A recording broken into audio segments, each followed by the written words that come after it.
nagkakilala po kami ay nung nadestino po yung kanyang tatay na pastor dito po sa Amaya.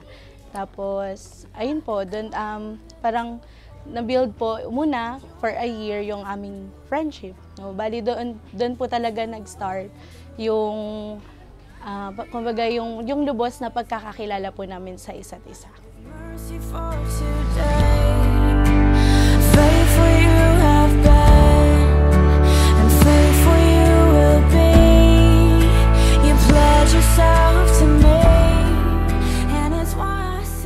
Nagkakilala kami ni Estel sa church.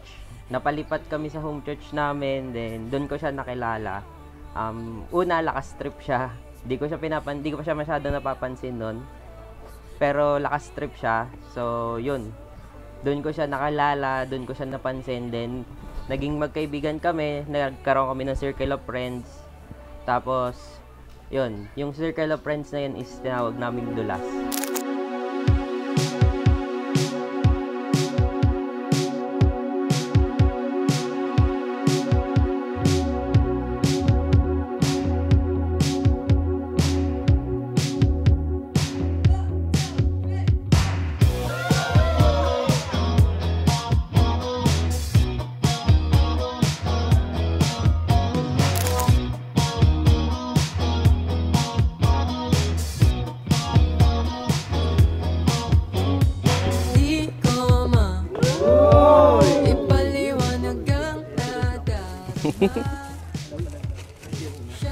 Ay! Uy!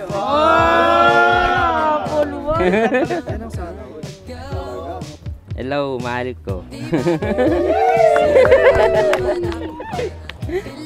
Alam mo naman kung gaano kita kamahal. Kaya nga tayo umabot sa pagpapakasal.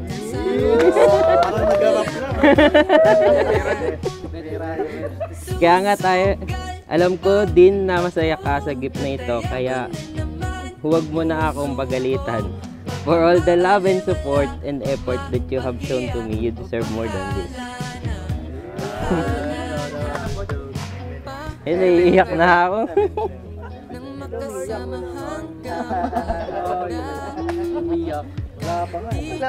Wala pa sa natin.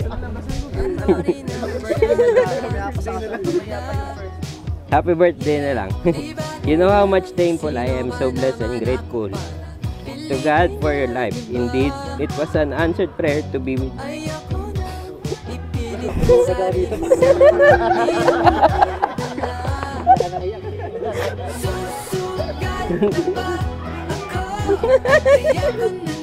To someone who loves God more than anything else, who will be my forever ministry partner, who will help me to grow personally, professionally, and spiritually. Happy birthday and blessed wedding day. Praying that you are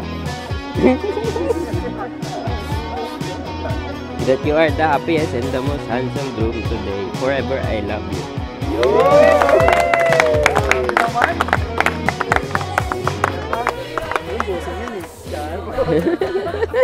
Palikuha ka ng Panginoon. Di bale na, sino ba naman ako para piliin niya, di ba? Wait lang. Ano message ko ba kanya? Hindi ko alam.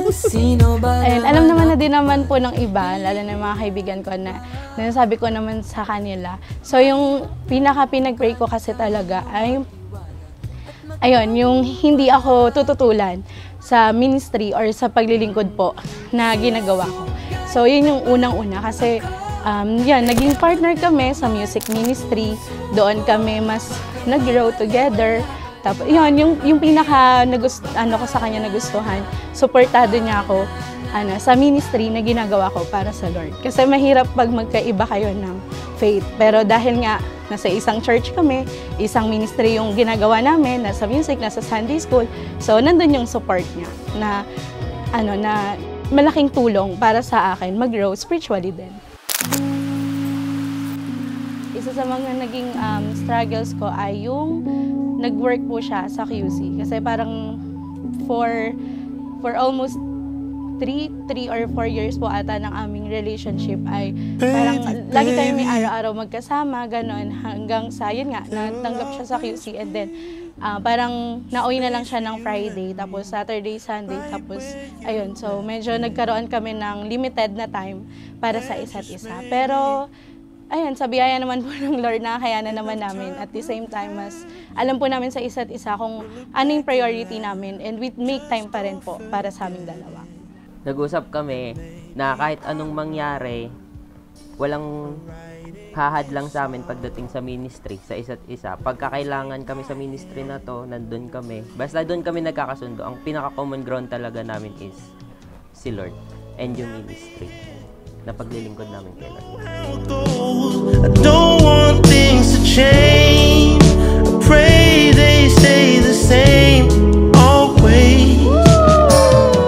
Pero ang pinakagusto ko talaga sa kanyang trait is, yun nga, kaya niya akong ipagpalit basta kay Lord. Basta para sa ministry, kaya niya akong ipagpalit. Yun yung isa sa nagustuhan ko sa kanya, talagang Christ-centered.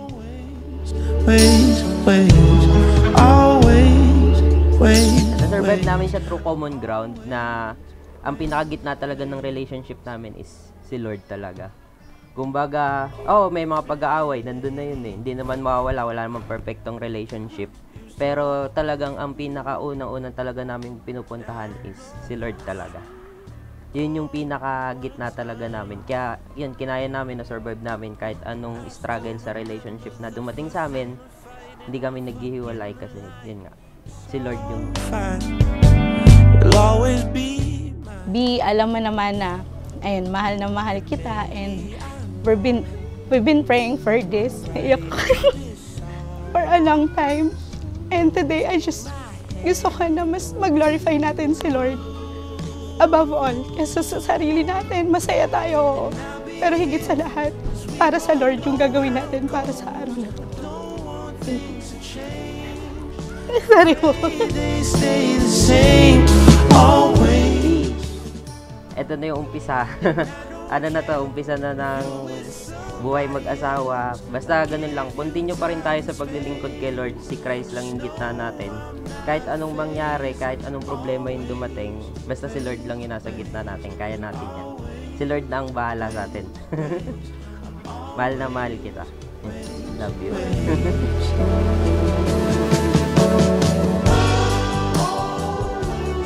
Diyos po ang nagbigay ng kasama sa buhay, pinagpala ang Panginoon. Kapiling ka niya, mananatili, maging sa kasaganaan at kahirapan, sa kaligayahan at kalungkutan, sa kabiguan at tagumpay, sa karamdaman at kalusugan habang kayong dalawa ay